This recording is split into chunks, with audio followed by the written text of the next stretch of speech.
Thank you, Mr. Chairman. I wish you well, and I wish your family well. Mr. Cohen, as you sort of describe your road to here, Mr. Cooper asked you when the moment was, or moments when you decided you needed to change. It strikes me there is a transition that you have illuminated here. Your period of time, the 10 years working for somebody who you admired as a developer, and then when Charlottesville happened, and quite frankly, when the special counsel called you in, obviously was a key part of it, or you wouldn't be here. But the in-between part I find really interesting and troubling, at least in terms of appearances and confidence that the American people would have in this institution and democracy, quite frankly. So during that period of time, I want to ask you about two specific, if we have enough time. First, the Trump Tower. So you were negotiating for this. As you said, it was to be the tallest building in Europe. In your guilty plea with the special counsel, you quote, say, it quotes, Cohen asked individual one, is that President Trump? Yes. Okay. About the possibility of President Trump traveling to Russia in connection with the Moscow project, and asked a senior campaign official about potential business travel to Russia. When did this conversation happen? Do you recall? Early on in the campaign. And who was the campaign official? Corey Lewandowski. What did you discuss in this meeting? Possibility of which dates that Mr. Trump would have availability if, in fact, that we were going to go over to Russia to take a look at the project. I'm sorry, sir? So go ahead. Unfortunately, it never came to fruition because we were never successful in getting the first prong of what I needed, which was ownership or control over a piece of property. And until such time, there was no reason to come up with a date. But when I first received the information request to go to Russia, what I decided to do is I spoke to Mr. Trump about it. He told me to speak to Corey and see what dates might be available if I got the information I needed. So it stopped because of appearances, or did it stop because the parties decided not to pursue it? I'm so sorry, I don't understand your question. So why did the pursuit of the Trump Tower that Mr. Trump has now said, of course he pursued it because he thought he might be going back into the development business, why was the reason that the deal stopped? Because he won the presidency. Okay. So in that interim period of time, you must admit it looks troubling that now that we know what foreign influence was attempting to do, whether there was collusion or not, it certainly appears troubling that Mr. Trump was part of this negotiation, and at the same time what we know, perhaps separately, that the Russians were engaged in our election. Well, I don't know about them being engaged in the election. I can only talk for myself. Here I would say to Mr. Trump, in response to his question, what's going on with Russia, I'm still waiting for documents, and then that night at a rally, he would turn around and do his battle cry of no Russia, no collusion, no involvement, witch hunt. Okay, on a separate subject, but somewhat related, on January 17 of this year, the Wall Street Journal published a story stating that you hired John Gager, the owner of a consulting company who works for Liberty, at least 2 online polls related to Donald Trump. Did you hire him? Those were back in, I believe, 2015? 2014. 2014. 2014. So you did hire him? Yes, I spoke with Mr. Gauger about manipulating these online polls. And did he use bots to manipulate the poll? He used algorithms, and if that includes bots, then the answer is yes. Yes, that's accurate. Did the President have any involvement? Yes. In directing you to do this? Yes. What were the results of the poll? Exactly where we wanted them to be. In the CNBC poll, we came in at number 9, and the Drudge Report, he was top of the Drudge Report as well. Okay. Poll. And please understand also, the CNBC poll was called the Contenders, and it was top 250 people that they named, and it was supposed to be the top 10 most influential people. Let me just finish with, earlier today, you directed a comment to my colleagues, and I'm quoting, so correct me if I got this wrong. You said the more people who follow Mr. Trump, the more people will be where I am. Is it your expectation that people in the administration will end up where you are? Sadly, if they follow blindly like I have, I think the answer is yes. Thank you. Time has expired. Mr. Stubbe. Thank you, Mr. Chairman. When I ran for Congress, I talked about how Washington was broken. But I certainly did not expect the level of political gamemanship, partisanship, and sheer stagnation of policies that would improve the lives of Americans that I'm witnessing today.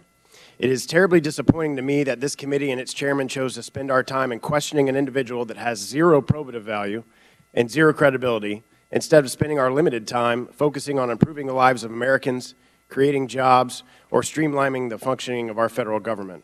Yet here we are, taking testimony from a convicted liar, and not someone who has just lied to his clients or family or friends, but testimony from an individual who deliberately and premeditatedly lied to this body. He lied to Congress through false statements and written statements. He lied to Congress through his testimony.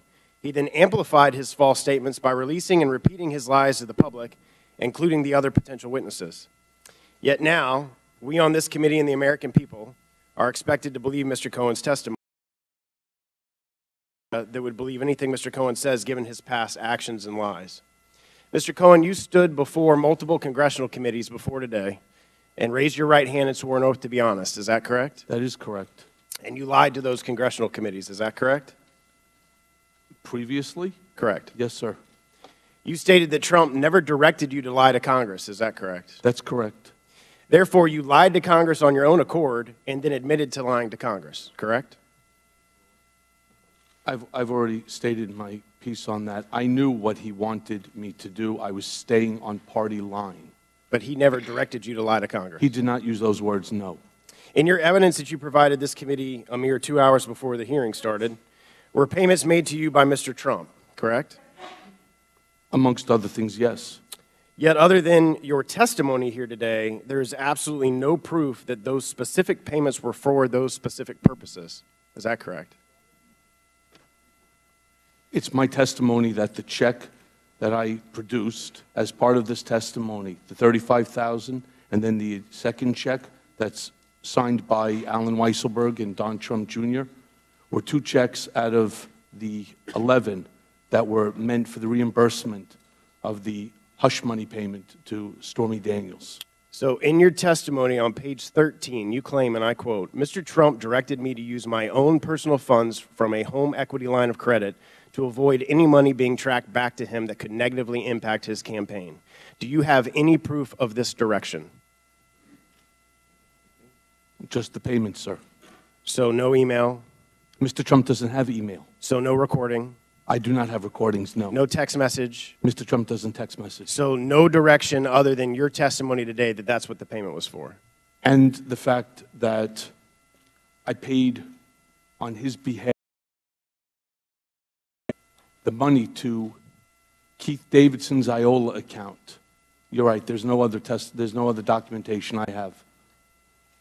So nothing that you produce as part of your exhibits prove that President Trump directed you in any way to make that payment? I don't even know how to answer that, sir. Well, it's pretty simple. There's nothing in the evidence that shows, or the exhibits that you provided today, that show that Trump directed you to make those payments. Other than the non-disclosure agreement that has been seized by government authorities and is widely shown, I don't believe there's anybody out there that believes that I just decided to pay $130,000 on his behalf. Well, you were his attorney for over 10 years. That doesn't mean that I pay $130,000. Well, it doesn't also mean that he wasn't paying you for representation of counsel. Okay. So how did President Trump even know you had a HELOC? I'm so sorry, sir? How did President Trump even know you had a HELOC? Because we discussed it. Because I told him the same thing, that I didn't want my wife to find out about it. And as one additional, Rudy Giuliani himself came out and expressed that Mr. Trump reimbursed me for the money that was spent to pay Stormy Daniels. And did you tell Chris Cuomo that you had no access to Mr. Trump during October and November of 2016? I'm sorry, I don't know what you're referring to.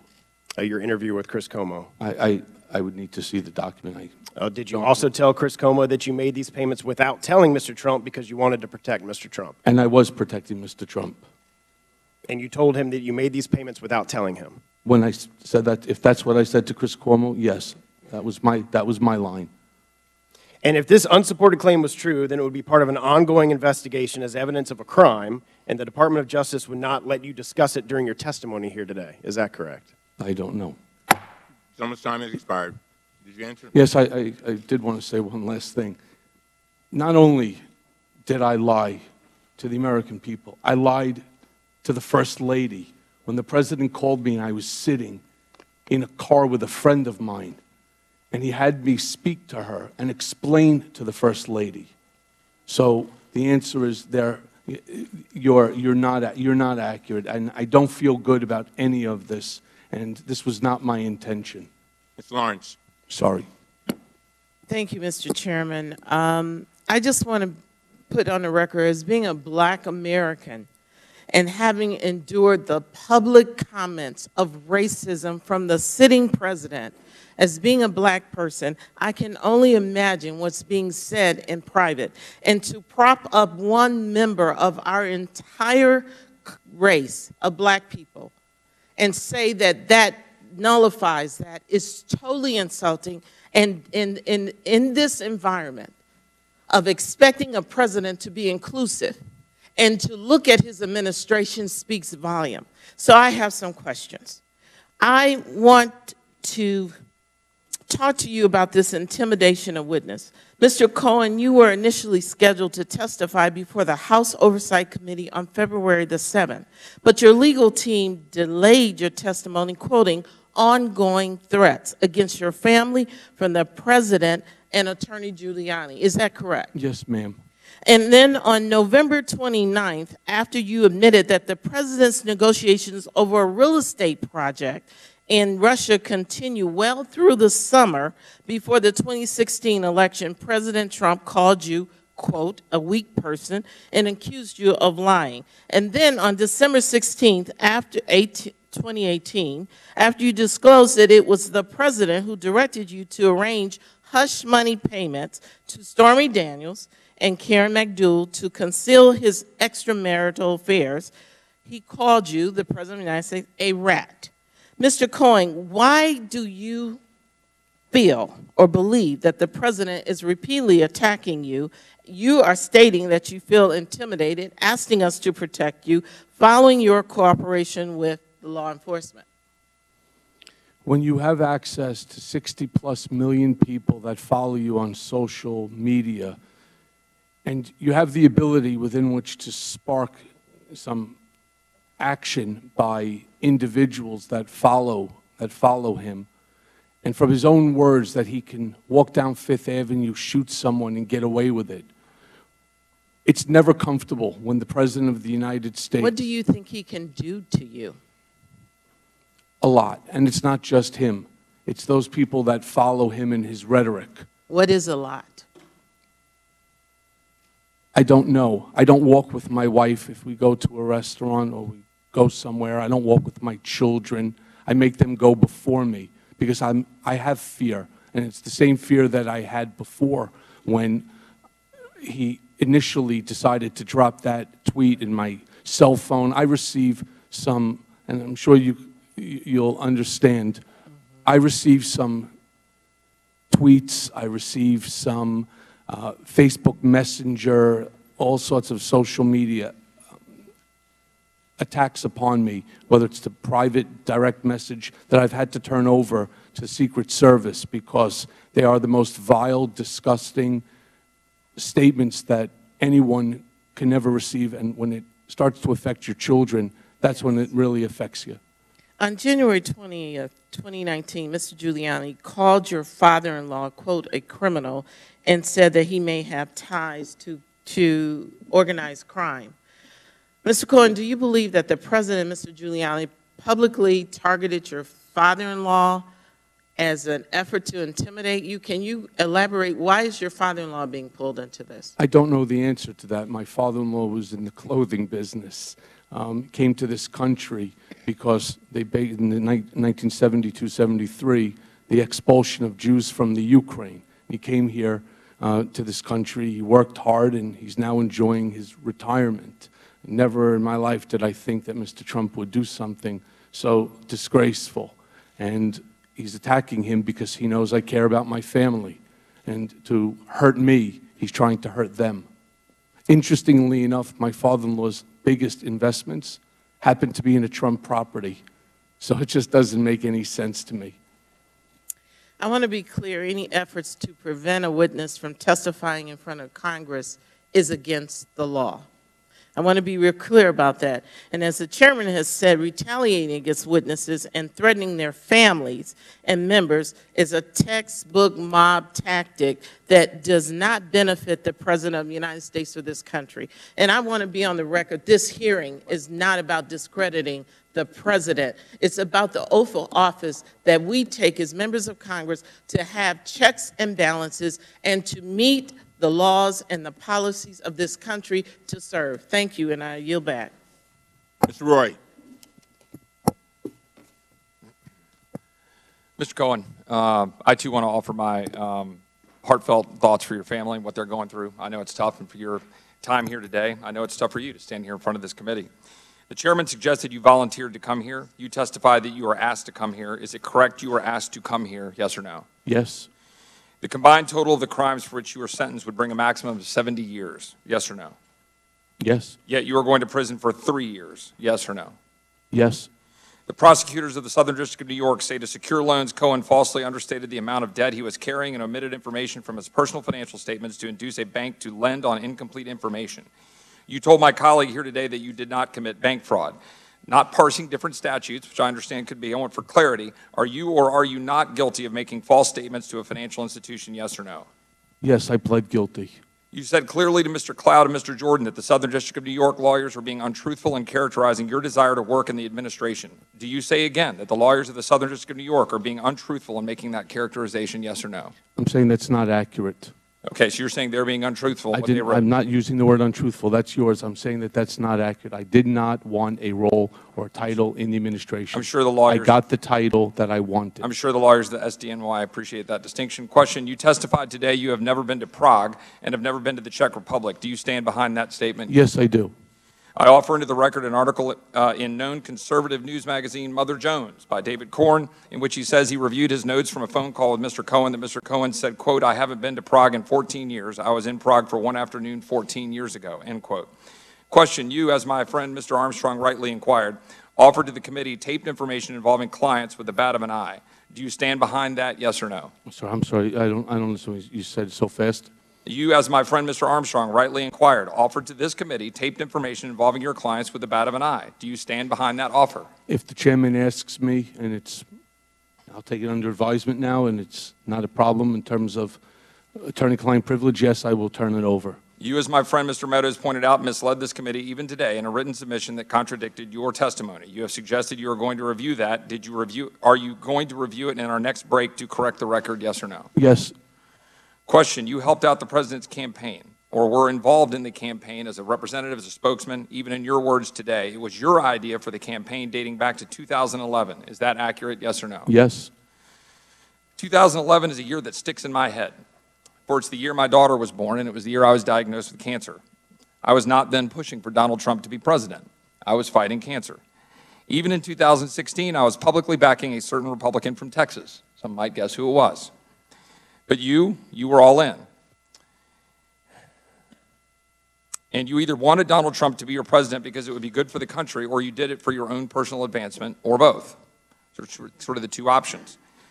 Real Americans in my district and across the country wanted the president to be president, not in any way because he's perfect, but rather because they are sick and tired of this hellhole. They supported the president because they are sick and tired of the games that we are seeing here today.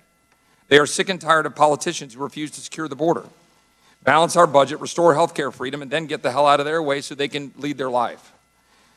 They are mystified that we amass about $100 million of debt per hour, which means we've blown through $300, $400, $450 million during this charade in amassing debt. $450 million. They're sick and tired of a Democrat Party that willfully ignores cartel-driven asylum crisis on our border that endangers American citizens and the migrants who seek to come here. Just yesterday in Eagle Pass, Texas, Border Patrol agents arrested an MS-13 gang member. In McAllen, Texas, federal authorities are offering a reward for a man tied to Mexico's Gulf cartel for his alleged roles in various murders, kidnappings, and home invasions in South Texas. A mass Honduran migrant rush at the Texas border forced brief closure of the Laredo port. This is this week. This is what we're ignoring. This is not what we're doing for the American people while we engage in this charade. This is not what the American people sent us here to do. This is an embarrassment for our country. I talked to my beautiful wife back in Dripping Springs, Texas, just before the hearing. I said, don't bother watching. She said, as I roughly expected, don't worry, I won't. I have more important things to do. And she, like the rest of the American people, have a hell of a lot more important things to do than to watch this. I said, amen, darling.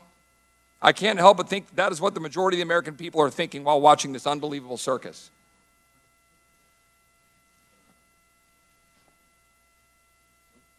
I yield back.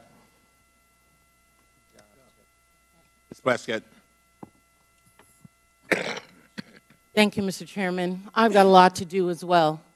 I've got houses and schools to help rebuild in the Virgin Islands, expansion of voting rights, educational opportunities, criminal justice reform. Thank God the Democratic majority can walk and chew gum at the same time. So we're here with you right now. Mr. Cohen, you learned well in the 10 years that you worked with Donald Trump. What was your position with the GOP in the up to 8 months ago? I was vice chair of the RNC Finance Committee. You were vice chair of the finance of the Republican National Committee, right? Correct. Okay.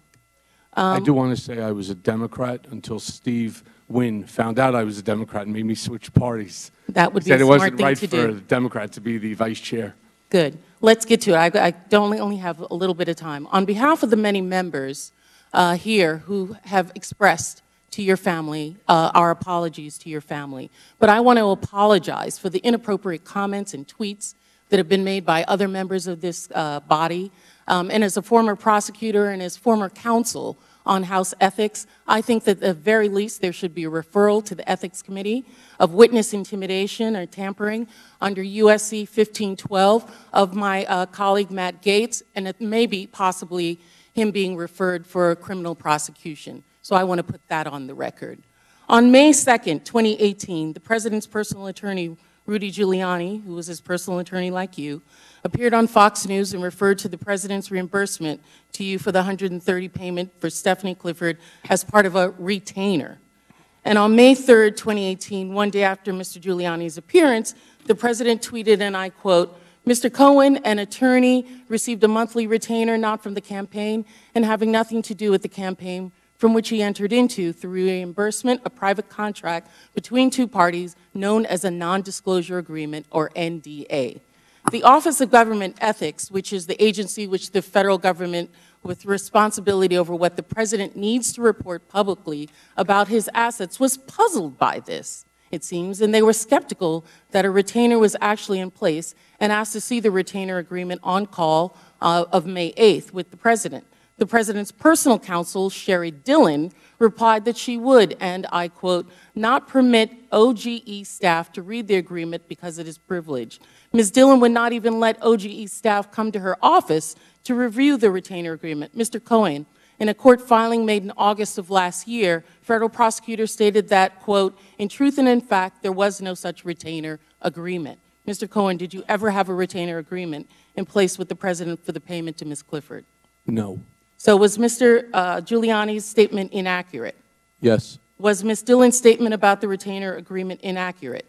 I'm sorry, Ms. Dillon's statement is? About the retainer agreement, is it inaccurate?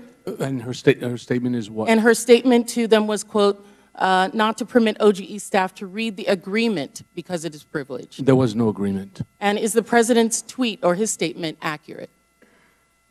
And I'm sorry, one more time. And his statement was, "Mr. Cohen, an attorney, received a monthly retainer, not from the campaign and having nothing to do with the campaign from which he entered in through a reimbursement." That's not accurate.